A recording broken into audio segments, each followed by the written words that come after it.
بسم الله الرحمن الرحيم. الحمد لله رب العالمين وعلى آله وأصحابه أجمعين.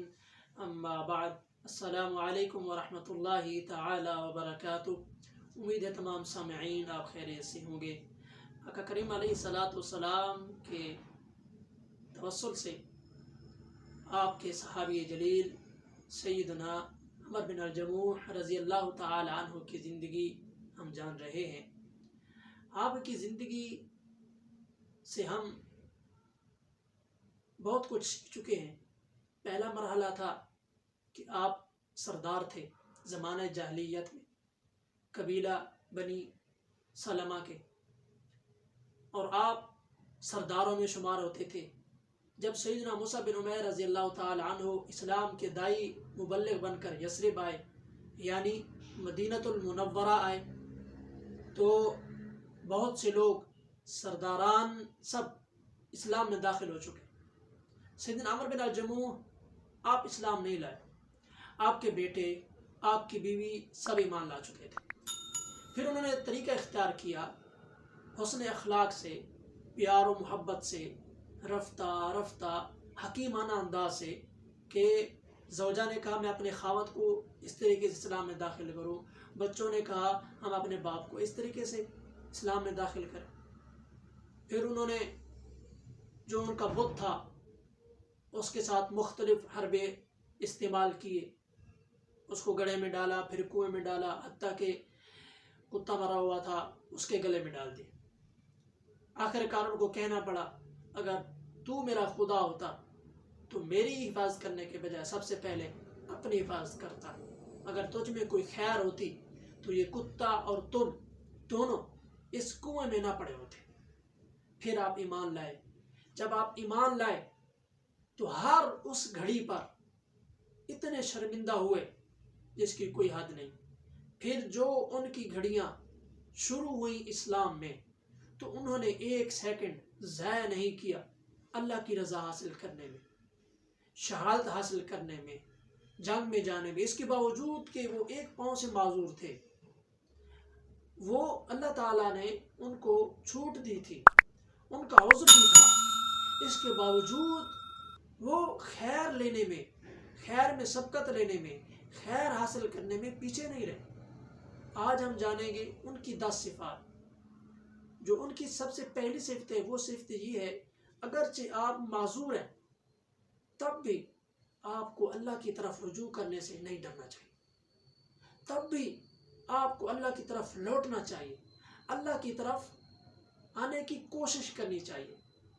دوسری جو آپ میں صفت تھی وہ یہ تھی کہ اگرچہ آپ کی عمر کے 60 سال بیت چکے ہیں، 50 سال گزر چکے ہیں، تب بھی آپ کو اللہ کی طرف لوٹنا چاہیے، دیر پھر بھی نہیں کرنی چاہیے. تیسری بات یہ تھی کہ آپ کو ان لوگوں سے سیکھنا چاہیے جو اللہ کی رضا حاصل کرنے میں آپ سے پہلے حاصل کر چکے ہیں، سبقت لے چکے ہیں. آپ کو نہیں شرمانا چاہیے. تیسری صفت جو آپ میں یہ تھی وہ یہ بتاتی ہے جیسا کہ انہوں نے پہلے آپ کے بت کو اٹھایا، گڑھے میں ڈالا، پھر اس کے بعد پھر ڈالا، پھر دیکھا کہ نہیں لوٹ رہے، پھر انہوں نے اس کو توڑا، کتے میں ڈال دیا. تو یہ تمام پیغامات تھے اللہ کی طرف سے. ان کے دل میں ایمان کی روشنی اللہ نے ڈالنی تھی، ایمان کی چنگاری جلنی تھی، وہ رفتہ رفتہ جلی. تو ہمیں بھی تمام احداث، تمام واقعات کو دیکھنا چاہیے کہ ہاں کسی واقعہ سے ہمیں اللہ کی طرف سے پیغام تو نہیں آ رہا کہ ہم اس کی اطاعت میں کوتاہی تو نہیں کر رہے، تو ہمیں اس کی طرف لوٹنا چاہیے. اور اس وقت تک ہم اللہ کی طرف پکا رجوع، پکی توبہ نہیں کر سکتے جب تک ہم اللہ سے معافی مانگیں، اپنے سابقہ گناہوں، سابقہ زندگی، غفلت والی زندگی سے اس طرح توبہ کریں کہ جس طرح ایک گائے سے اگر اس کے تھنوں سے دودھ نکال لیا جائے تو تھنوں سے دوبارہ دودھ واپس نہیں جا سکتا، تو اسی طریقے سے ہمیں گناہوں کی طرف نہیں لوٹنا چاہیے. تو اسی طریقے سے اس طرح توبہ کرنی چاہیے کہ دوبارہ ہم گناہ کی طرف نہ لوٹ لیں، اور پھر اس راہ میں، اللہ کی راہ میں اللہ کی رضا حاصل کرنے کے لیے، شہادت حاصل کرنے کے لیے، اللہ کا محبوب بننے کے لیے، اس کے محبوب سے محبت، شفاعت حاصل کرنے کے لیے شرم محسوس نہیں کرنی چاہیے۔ علم حاصل کرنے میں اگرچہ آپ کی عمر 70 سال ہے، لیکن آپ اس حلقہ میں موجود ہیں جن میں طلبہ کی 10 سال عمر ہے یا 15 سال عمر ہے، آپ کو شرم محسوس نہیں کرنی چاہیے۔ اور اس جگہ آپ چھوٹے ہیں سب سے، کیونکہ وہ علم میں آپ شکر لے چکے ہیں۔ آپ اگرچہ ظاہری طور پہ عمر میں بڑے ہیں، لیکن یہاں اس مقام پر آپ چھوٹے ہیں، آپ کو شرم محسوس نہیں کرنی چاہیے۔ پھر جو اگلی صفت آتی ہے وہ آپ کی صفات میں سے یہ ہے، اگر آپ کو کچھ ایسے لوگ آپ کے قریبی منع کریں اللہ کی رضا حاصل کرنے سے، تو آپ کو اپنے شیخ سے شکایت کرنی چاہیے۔ تو سیدنا عمرو بن الجموح رضی اللہ تعالیٰ عنہ کے اس وقت کے شیخ کون تھے؟ سرور دو جہاں علیہ الصلوۃ والسلام، جن کی کوئی مثال نہیں ملتی، نہ ہی ملے گی، نہ تھی، نہ ہے، نہ ہوگی، سرور کائنات علیہ الصلوۃ والسلام۔ اور آج ہمارے کون ہے؟ جو ہمارا استاذ ہے، شریعت عالم یا ہمارا مرشد ہے، جو ہمیں اللہ کی طرف پہنچانے والا ہے، تو اس کی طرف ہمیں رجوع کرنا چاہیے۔ اور جو ہمارا ہدف ہے وہ اللہ کی رضا ہے، اللہ کی محبت ہے، اس کی اطاعت ہے، اس کے محبوب کی اتباع ہے، تو یہ ہمارا ہدف ہے، اس کی رضا حاصل کرنا۔ تو اس میں ہمیں حاصل کرنے میں جلدی کرنی چاہیے۔ اور اسی طریقے سے جو 9ویں صفت ہے وہ یہ ہے کہ اگر آپ اللہ کی طرف جا رہے ہیں، ضروری ہے کہ آپ اپنا ہم سفر ڈھونڈیں جو آپ کی مدد کرے پہنچنے میں اللہ تک۔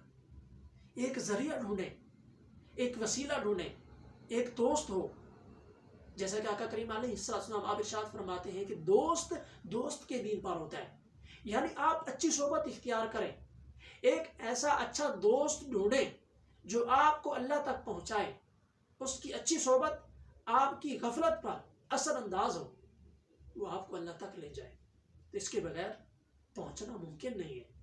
تو آخری جو چیز ہے، آخری وہ یہ بتاتی ہے، یہ جان لینا چاہیے ہمیں کہ ہر چیز اپنے وقت پر ہوتی ہے، ہر چیز جو انسان کے مقدر میں لکھ دی گئی وہ وہی ہوتی ہے۔